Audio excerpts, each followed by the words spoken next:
오늘부터 우리는 요한계시록에 나와 있는 소아시아의 7교회에 보낸 사도 요한의 편지를 살펴봅니다. 이제 7월 1일부터 요한계시록 묵상 이제 매일 진행이 되겠고요. 또 공교롭게도 이번 성지순례가 이 사도 요한이 보낸 소아시아 7교회를 포함한 그러한 지역을 우리가 순례하는 그러한 길이었어요. 그래서 딱 이 때가 바로 이 말씀을 우리가 좀 더 깊이 보아야 할 그런 때다라는 그러한 성령님의 인도하심이라 생각이 됩니다. 그래서 오늘부터 물론 다음 주는 우리가 감사절을 지키지만 이제 소아시아 지역의 7교회에 관해 주신 주님의 그 말씀을 찬찬히 살펴보면서 우리가 어떠한 모습이 되어야 될지, 하나님께서는 우리에게 어떤 교회가 될 것을 기대하시는지를 살펴보려고 합니다. 우리는 요한계시록이 이해하기 매우 힘든 책이라고 생각합니다. 또한 요한계시록은 어떤 특별한 사람들만 이해할 수 있는 책이라고 생각합니다. 그 결과 요한계시록은 우리에게서 이렇게 많이 좀 멀어져 있습니다. 요한계시록 하면 내게 가까운 그런 그 책으로 느껴지는 분들이 그렇게 많을 것 같지 않아요. 뭐 복음서라든지 뭐 사도행전이라든지 뭐 다른 그 서신서들은 또 구약의 말씀도 우리에게 좀 가까이 있는 것으로 느껴지는데 요한계시록은 뭔가 좀 멀리 있는 그러한 느낌이에요. 반면에 요한계시록은 이단과 거짓 교사들의 전유물이 되었습니다. 거짓 교사들은 자기들이 요한복음의 이 비밀을 특별히 풀었다라고 말하면서 많은 성도들을 속이고 미혹하고 있습니다. 이렇게 이단과 거짓 교사들이 날뛰는 사이에 우리에게서부터 요한계시록이 자꾸 멀어져 간 것이에요. 그래서 우리도 모르는 사이에 요한계시록은 이해하기 힘든 책, 읽으면 어려운 책, 괜히 그러한 선입관이 우리 가운데 들어 있습니다. 근데 그것은 옳지 않습니다. 물론 요한계시록이 쉽게 읽혀지지는 않습니다. 이게 많은 상징과 비유가 있기 때문에. 하지만 그렇다고 이게 어려운 책은 절대로 아닙니다. 요한계시록은 누구나 가까이 할 수 있고요, 읽을 수 있고요, 또 이 말씀을 통해 은혜를 누릴 수 있는 그러한 우리에게 전해진 사랑의 은혜의 복음의 편지이기 때문이죠. 모든 성도에게 열린 말씀이 바로 요한계시록입니다. 요한계시록은 요한이라고 하는 말이 있는 것처럼 바로 사도 요한이 기록한 것으로 알려져 있습니다. 요한은 그리스도 예수의 계시, 예수 그리스도의 계시라는 말씀으로 시작하고 있습니다. 요한은 천사를 통하여 알게 된 계시의 내용을 아시아에 있는 7교회에 편지로 썼습니다. 요한계시록은 일상의 편지와 마찬가지로 축복의 말로 또 끝나기도 합니다. 주 예수의 은혜가 모든 사람에게 있기를 빕니다. 아멘. 이렇게 끝납니다. 그러므로 요한계시록은 계시로 주신 예언의 말씀이 편지의 형식으로 기록된 회람 서신입니다. 이렇게 보내진 요한계시록의 이 편지는 7교회들이 또 다른 교회들이 돌아가면서 읽고 격려를 받고 결단하고 헌신하게 되는 그러한 회람 서신인 거죠. 계시라고 하는 이 단어는 감췄던 것이 열려진다는 뜻입니다. 감춰졌던 비밀이 열려지는 것이 계시예요. 그러므로 요한계시록은 감춰져 있던 하나님의 계획과 비밀이 열려져서 우리에게 주어진 것이에요. 그러므로 요한계시록은 우리에게 비밀스럽게 자꾸 감추려고 하는 것이 아니고요, 열어 보여주는 책입니다. 감추려고 하면 이것은 묵시라고 하는 것이 더 옳아요. 그런데 옛날에는 묵시록이라고 했는데 요즘은 계시록이라고 합니다. 이 계시가 더 맞습니다. 감추려는 것이 목적이 아니고 열어 보여주려는 것이 목적인 것이에요. 요한은 이렇게 말씀하셨습니다. 이 책에 기록한 예언의 말씀을 듣는 모든 사람에게 증언합니다. 누구든지 여기에 무엇을 덧붙이면 하나님께서 그에게 이 책에 기록한 재앙들을 덧붙일 것이다. 경고의 말씀이죠. 이렇게 편지로 보내주신 이 말씀에 덧붙이면 안 된다는 거예요. 이단과 사이비들은 덧붙이는 겁니다. 자기가 해석하는 겁니다. 그런데 요한계시록은 스스로 말씀이 우리에게 해석하고 열어주는 것이에요. 그러므로 자기들만의 방식으로 요한계시록의 특별한 비밀을 풀었다고 말하고 해석하는 것은 화를 자초하는 일이 되는 것입니다. 어쩌면 그것 때문에 우리가 요한계시록을 좀 두려워하는지도 모르겠어요. 요한은 선언합니다. 이 예언의 말씀을 읽는 사람과 듣는 사람들과 그 안에 기록되어 있는 것을 지키는 사람들은 복이 있습니다. 그때가 가까웠기 때문입니다. 요한은 감췄던 것을 열어서 보게 해주신 이 말씀을 읽는 사람, 듣는 사람들, 그리고 기록된 말씀을 지키는 사람들이 복이 있다라고 말씀합니다. 이 세 가지는 따로 있는 것이 아닙니다. 듣는 사람, 읽는 사람, 지키는 사람이 따로, 한 사람이 각각 따로 있는 것이 아니라 전체가 하나의 세트입니다. 읽는 사람이 있고 듣는 사람들이 있고 그 모든 것을 함께 지키는 것이에요. 함께 읽고 듣고 지키는 하나의 세트가 되면 그것이 복이 된다라는 뜻이에요. 그러므로 요한계시록은 잘 읽고 잘 듣고 그래서 지킬 때 우리에게 복이 되도록 주신 말씀이에요. 그러니까 힘든 말씀이 아닙니다. 오히려 우리를 격려하는 말씀이에요. 물론 요한계시록이 말씀하는 복이라는 것은 이 당시에 극심한 박해와 환난과 고난 중에도 그 모든 것을 인내하고 견디고 승리하는 것을 의미합니다. 바로 이런 놀라운 복을 주시기 위해 열어주신 계시의 말씀인 거예요. 자, 1장 3절의 말씀을 다시 한번 주목해서 보겠습니다. 이 예언의 말씀을 읽는 사람과 듣는 사람들과 그 안에 기록되어 있는 것을 지키는 사람들은 복이 있습니다. 자, 예언의 말씀을 읽는 사람은 몇 명? 예언의 말씀을 읽는 사람은 몇 명이에요? 한 명이에요. 예언의 말씀을 읽는 사람과, 그죠? 자, 듣는 사람들은 몇 명? 여러 명입니다. 이 예언의 말씀을 듣는 사람들과 그 안에 기록된 것을 지키는 사람들. 자, 한 사람이 읽고 있습니다. 그리고 여러 사람이 듣고 있습니다. 그리고 모두 그 말씀을 지킵니다. 자, 어떤 상황인 것 같습니까? 어떤 상황? 예배하는 상황이에요. 설교할 때 제가 혼자 설교하잖아요. 여기저기서 막 말하지 않죠. 한 사람이 읽어요. 그리고 많은 사람이 들어요. 그리고 모두가 들은 말씀을 지키는 거예요. 예배라고 하는 그러한 세팅이라고 할까요? 그러한 상황을 보여주는 것입니다.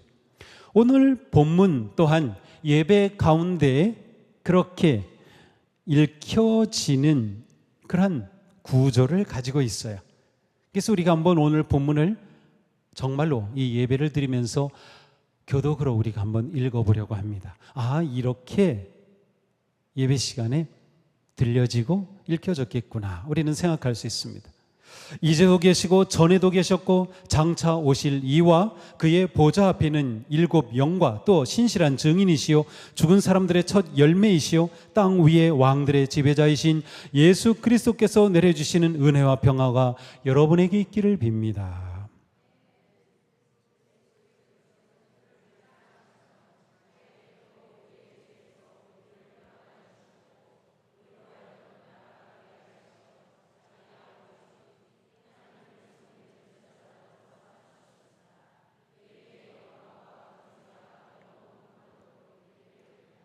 아멘. 보아라, 그가 구름을 타고 오신다. 눈이 있는 사람은 다 그를 볼 것이요 그를 찌른 사람들도 볼 것이다. 땅 위의 모든 족속이 그분 때문에 가슴을 칠 것이다. 아멘.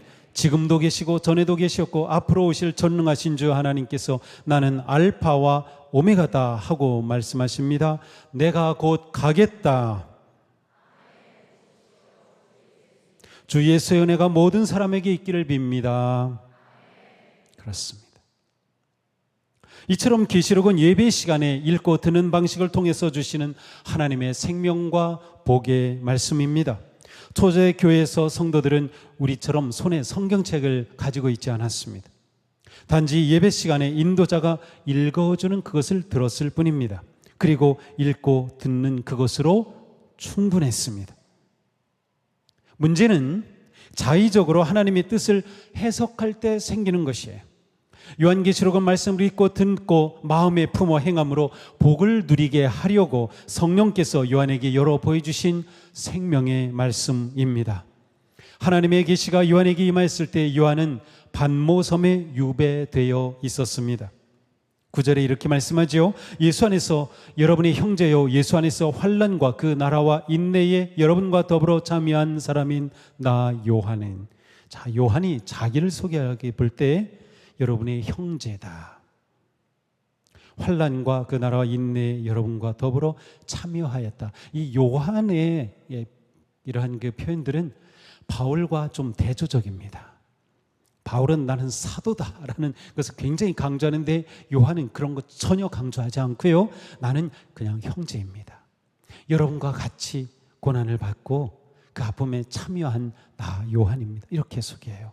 이 요한의 영성은 굉장히 겸손하고 감춰진 낮은 곳에 있는 영성이에요. 하나님의 말씀과 예수에 대한 증언 때문에 반모라는 섬에 갇혀 있게 되었습니다. 자, 반모섬은 현재 그리스에 속한 작은 섬인데 에게해의 남쪽에 있어요. 지금은 약 3천여 명의 주민이 살고 있는, 그리고 기독교인들이 많이 순례하는 곳입니다. 그런데 요한이 이 계시를 받을 그 당시에 이 섬은 종교 정치범, 그래서 종교범은 황제를 주라고 고백하지 않는 사람들이에요.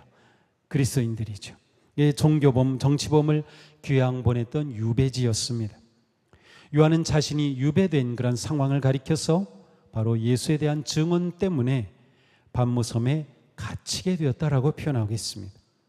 로마 시대 네로에 이어서 가장 잔인하게 기독교인들을 박해하였던 도미티안 황제의 핍박으로 요한은 채석장인 바로 이 섬에 유배되었던 것입니다.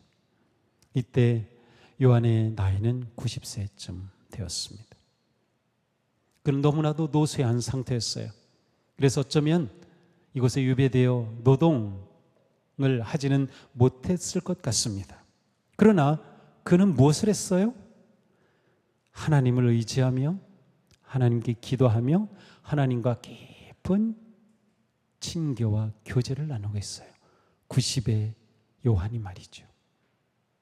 한번 상상해 보세요. 내가 90이 되는 나이에 하나님과 이렇게 깊고 친밀한 교제를 나누고 기도하며 하나님의 음성을 듣는다. 정말 우리가 사모하고 사모할 나의 마지막 노년의 모습이 아닌가요? 정말 귀한 모습이에요. 이렇게 유배되어 있는 요한은 하나님의 음성, 하나님의 계시를 받게 된 것입니다. 이곳에는 요한의 기도하던 동굴로 알려진 곳도 있고요. 또 성요한 수도원이 있고 정교회 신학교 건물이 남아 있습니다. 요한은 주님의 날에 성령님에 사로잡혀 나팔소리처럼 울리는 큰 음성을 들었습니다. 그렇게 큰 음성, 어떤 내용이었을까요? 네가 보는 것을 책에 기록하여 7 교회 곧 에베소와 서머나와 버가모와 두아디라와 사데와 빌라델비아와 라오디게아의 교회로 보내라. 그래서 이 요한계시록이 기록된 겁니다. 이거 기록해라. 그리고 7 교회에 보내라는 것이에요. 소아시아 지역의 7 교회에 보내려고 기록한 것이 요한계시록입니다. 자, 요한계시록의 수신자는 그러므로 소아시아 지역의 7 교회입니다. 지금의 터키 남서쪽 지역에 있는 곳입니다. 그런데 이 7 교회는 상상의 교회가 아니고 실제로 존재했던 교회들이에요. 그래서 성지순례를 하면 바로 이 지역을 실제로 밟으면서 그 흔적들을 보게 되는 것이죠. 사도 요한이 직접 돌봤던 교회, 또 사도 바울도 함께 돌봤던 교회들입니다. 또한 7이라고 하는 숫자는 완전 숫자라고 하죠. 충만한 겁니다. 전체를 의미합니다. 따라서 7 교회에 보냈다는 것은 꼭 이 지역에 있는 7 교회만 읽으라는 것이 아니라 모든 교회에 보낸 편지라는 의미가 담겨 있습니다. 요한이 음성이 들려오는 것을 보려고 돌아보았습니다. 그런데 놀라운 광경입니다. 7 금촛대가 있는데 그 촛대 한가운데 인자와 같은 분이 계셨습니다. 인자와 같은 분 곧 그리스도이십니다. 7 금촛대 뒤에서 이것을 해석해 주셔야 교회를 의미하죠. 교회 가운데 거하시는 주님이에요. 이것만 가지고도 이 시대 성도들은 큰 힘을 얻는 거죠. 우리가 지금 박해와 고난 가운데 있지만 주님이 지금 우리와 함께 하시는구나. 우리 가운데 계시는구나. 그는 발에 끌리는 긴 옷을 입고 가슴에 금띠를 띠고 계셨습니다. 머리와 머리털은 흰 양털과 같이 또 눈과 같이 희고 눈은 불꽃과 같고 발은 풀무불에 달궈낸 노새와 같고 음성은 큰 물소리와 같았습니다. 또 오른손에는 7 별을 쥐고 입에서는 날카로운 양날칼이 나오고 얼굴은 해가 강렬하게 비치는 것과 같았습니다. 요한이 보았던 이 모습은 그리스도이고 그리스도의 형상이었습니다. 그리스도의 옷, 가슴, 머리, 머리털, 눈, 발, 음성, 오른손, 입, 얼굴의 모습을 보았던 것이죠. 이런 모습을 본 요한은 그분의 발 앞에 엎드려 죽은 사람과 같이 되었어요. 하나님의 그 거룩하심과 영광과 그 무게 앞에 그는 완전히 죽은 사람처럼 되었습니다. 그때 그리스도께서 오른손을 얹으시더니 말씀하십니다. 두려워하지 말아라. 나는 처음이며 마지막이요 살아있는 자다. 나는 한 번은 죽었으나 보아라 영원무궁하도록 살아있어서 사망과 지옥의 열쇠를 가지고 있다. 그러므로 너는 내가 본 것과 지금의 일들과 이 다음에 일어날 일들을 기록하여라. 요한은 이 놀라운 음성을 들으면서 그가 얼마나 큰 위로를 얻었고 격려를 얻었을까요? 그리고 이것을 7 교회들에게 편지로 보내는 것입니다. 오른손에 7 별을 쥐고 있다. 바로 그리스도께서는 교회 일꾼들, 성도들의 진정한 주가 되신다고 하는 뜻이에요. 입에서 날카로운 양날칼이 나온다. 그리스도는 심판의 주가 되신다는 거예요. 그러므로 세상에 그 심판을 두려워하지 말아라. 너의 그 밖의 고난, 황제의 그 칼을 두려워하지 말라라는 것이죠. 얼굴은 해가 강렬하게 비치는 것과 같았다. 그리스도의 얼굴은 햇빛처럼 강렬하게 비치는 것. 그리스도는 곧 우주의 주인 되시는 거예요. 지금도 이 성지순례하면서 이 지역에 보면 정교회는 그리스에 있는 그 정교회는 처음에 그 모습 그대로 가지고 있어요. 모든 정교회 예배당은 위가 돔으로 되어 있죠. 그리고 거기는 항상 예수 그리스도의 모습이 그려져 있습니다. 그리고 그 그리스도를 판토 크리스토라고 합니다. 온 우주를 다스리신 우주의 주 되신 그리스도입니다. 바로 얼굴이 해처럼 강렬하게 비치는 것이죠. 나는 처음이며 마지막이요 그리스도는 시간과 역사의 주님이 되시는 겁니다. 나는 살아있는 자다. 한 번은 죽었으나 보아라 영원무궁하도록 살아있다. 그리스도는 부활의 주님이 되시는 것. 부활하신 주님이 여전히 살아계셔서 함께 하신다고 하는 거죠. 사망과 지옥의 열쇠를 가지고 있다. 그리스도는 음부의 주권자가 되신다는 거죠. 이 놀라운 말씀이 요한에게 임한 것입니다. 그리고 그때 그리스도께서 말씀하십니다. 내가 본 것과 지금의 일들과 내가 본 것, 지금 내가 보고 있는 것, 그리고 앞으로 이 다음에 일어날 일, 요한계시록 2장부터 22장까지 내용이에요. 이것들을 기록하여라. 내가 본 내 오른손에 7 별과 7 금촛대의 비밀은 이러하다. 자, 내 오른손에 7 별이 있고요 7 금촛대의 비밀. 7 별은 무엇을 의미해요? 7 교회의 심부름꾼이다. 7 촛대는 7 교회다.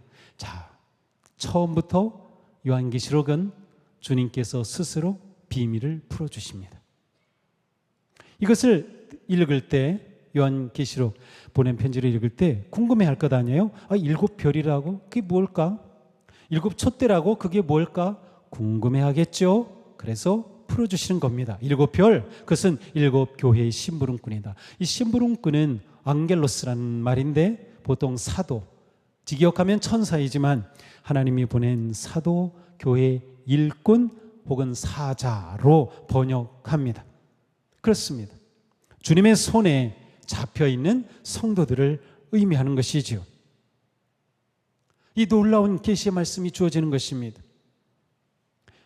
이제 그리스도는 요한이 그의 오른손에 7별과 7 금촛대인 교회의 비밀을 이렇게 풀어주시면서 주님은 지금 부활하고 살아계셔서 교회 가운데, 성도들 가운데 주님으로 잡고 계심을 보여주는 것입니다.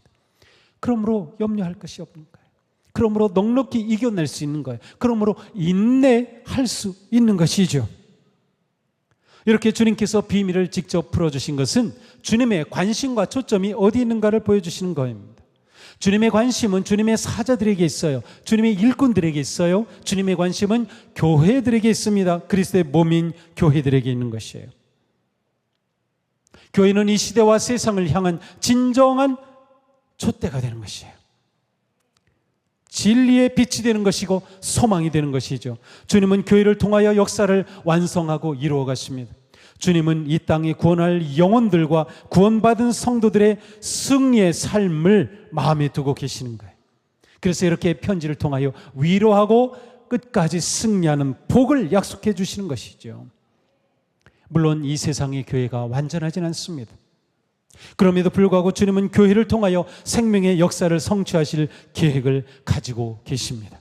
교회는 주님의 거룩한 몸이며 오직 예수님을 그리스도이시며 주님으로 고백하고 따르는 성도들의 모임인 것입니다.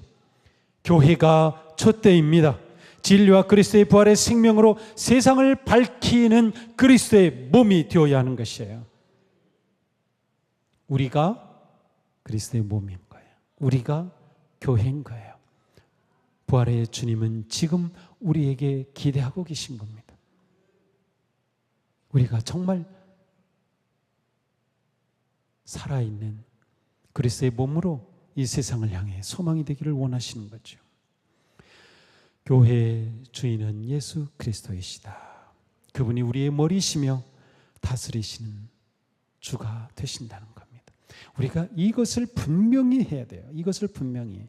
자, 그러므로 우리의 주 되신 그리스도께서 우리에게 들려주시는 말씀에 우리는 마음을 열고 귀를 열고 보아야 하는 것입니다. 성령님은 교회에게 거룩하고 순결한 그리스도의 몸이 되라고 하시는 거죠. 박해와 고난과 역경 속에서도 부활의 생명의 주님을 바라보고 신뢰하라고 하시는 겁니다. 이길 수 있다라는 것입니다. 인내하라는 것입니다. 사랑하는 성도 여러분, 이 시대가 어둡고 절망적일수록 그리스도의 몸인 우리는 끝까지 교회의 그리스도의 한 몸을 이루며 주님을 의지하고 주님을 붙잡고 흔들리지 말아야 하는 것입니다. 끝까지 하나님을 사랑하고 서로 사랑하는 삶에 헌신해야 되는 거예요. 이것이 지금 우리에게 기대하시는 성령님의 음성입니다. 7 교회에 주신 말씀은 모두 똑같은 문구로 끝납니다. 귀가 있는 사람은 성령이 교회들에게 하시는 말씀을 들어라. 우리는 성령께서 교회들에게 우리에게 하시는 말씀을 들을 것입니다. 요한계시록을 통해 우리에게 주시는 말씀이 무엇일지 우리는 그 말씀을 기대하며 그 말씀을 듣고 그 말씀을 지키는 그러한 우리의 삶으로 새롭게 거듭나야 하는 것이죠. 계시록의 첫 번 수신자는 소아시아 지역의 7 교회이죠. 그들은 요한의 이 편지를 통하여 초청받았습니다. 그 말씀을 들려줌으로 말씀을 듣고 지켜 복의 삶으로 초대받은 겁니다. 승리의 삶으로. 우리는 그 다음에 또 다른 수신자인 거예요. 이 말씀을 통해 우리를 초대하시는 것입니다. 복의 길로 초대하시는 거죠. 사랑하는 성도 여러분, 우리는 성령이 말씀하시는 이 말씀에 잘 귀를 기울여 들어야 합니다. 성령님의 말씀을 잘 듣는 교회가 되기에 힘써야 합니다. 교회의 모든 성도는 성령님의 말씀에 귀를 기울이며 듣는 귀가 활짝 열려지기를 바랍니다. 말씀이 우리를 살립니다. 말씀에 소망이 있어요. 말씀에 생명이 있습니다. 말씀에 길이 있습니다. 딴 곳에서 찾지 말고 말씀에서 찾아야 되는 거예요. 그래서 우리의 귀를 열어주십시오. 우리의 마음을 열어주십시오. 성령께서 우리에게 주시는 이 말씀에 귀를 기울이며 주시는 말씀마다 아멘, 아멘 하며 그 생명의 길로 나아갈 수 있게 되기를 축복합니다. 말씀을 기다리십시오. 사모하십시오. 말씀의 자리에 자신을 데리고 가야 합니다.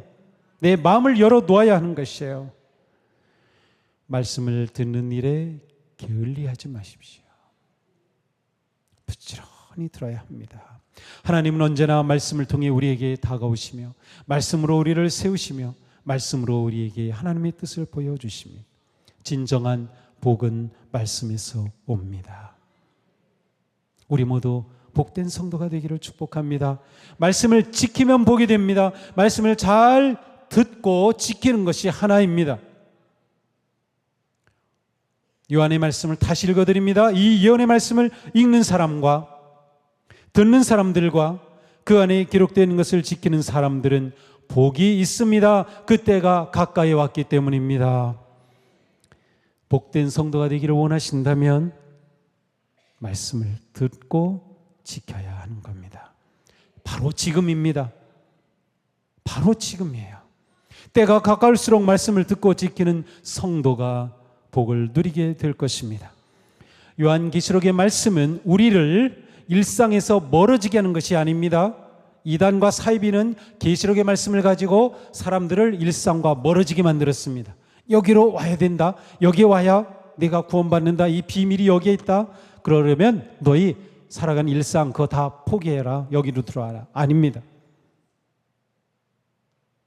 계시록의 말씀은 오히려 우리를 일상 가운데로 나아가게 합니다. 일상이 멀어지는 것이 아니에요. 내 삶의 하루하루의 삶 가운데 성실하고 충성된 성도로 살아가게 초대하는 것입니다. 우리에게 필요한 것은 그러므로 듣는 말씀을 따르려는 순종과 결단입니다. 하나님의 말씀은 우리에게 열려 있습니다. 우리가 말씀을 지킨다는 것은 우리가 언제나 삶의 예배자로 살아간다는 것이에요. 그러므로 오늘 함께 우리가 예배하며 주님의 음성을 듣고 나아갈 때 이 한 주간의 삶이 말씀을 지키며 살아가는 삶 되는 것, 바로 그것입니다. 그것이 우리가 복된 성도가 되는 길입니다. 다른 게 아니에요. 그리하여 우리 교회 그리고 우리 모두가 이 시대 세상의 소망이 되고 세상이 구원의 생명을 선포하며 거룩한 교회로 세워지는 그런 복된 우리 모두가 될 수 있기를 주님의 이름으로 축복합니다. 기도합시다.